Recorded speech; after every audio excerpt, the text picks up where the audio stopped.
Hi, in today's video I'd like to talk about another common condition known as endometriosis. Endometriosis.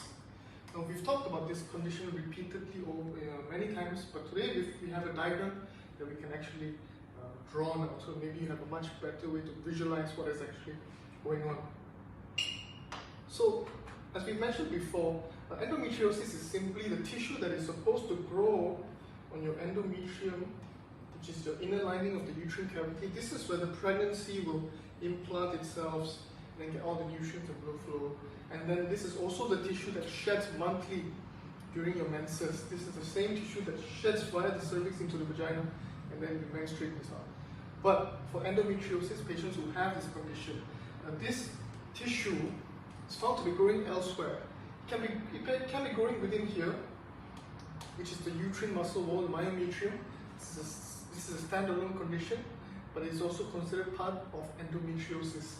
It can be growing in the fallopian tubes, it can be growing in the cervix, it can be growing inside the ovaries, all the places that it should not be doing, should not be growing, and then thus affecting the functions of whatever location it is found to be growing.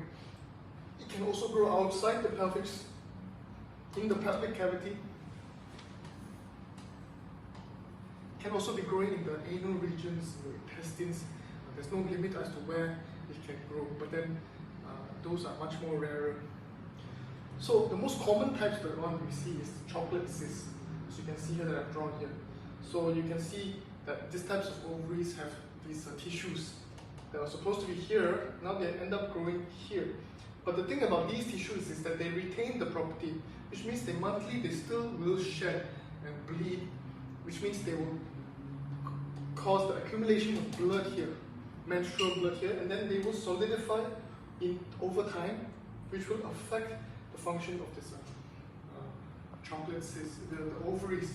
Now, for these types of endometriosis that happens elsewhere, they also continue to menstruate regularly as similar to this chocolate cyst. So you can see that a lot of times there will be accumulation of blood in the pelvic cavity, depending on where it is growing. And then this type of endometriosis has a very distinct symptom of causing extreme menses pain. But although if you have chocolate cyst only, then you won't have any menses pain. But otherwise, if it's found to be growing elsewhere, then you will have menses pain. So here at the hospital, after diagnosing you of this condition using ultrasound and also 3D laparoscopy, our surgery is that we will use 3D laparoscopy to pinpoint these locations of this displaced tissue using imaging tools. Then we need to surgically remove them out one by one, all of it. Not a single lesion left behind, and then you can see that you will slowly improve. Your menses begin to come regularly. You will no longer feel pain during intercourse. You will also no longer feel this extreme menses pains, and then also those who are affected by endometriosis, they will have difficulty getting pregnant. You will also be able to get pregnant and sustain full-term pregnancies. Here at Antai Hospital, we offer a full contractual treatment with a full refund guarantee if you fail to achieve this outcome. Get in touch with us today via the website and also leave me a comment down below.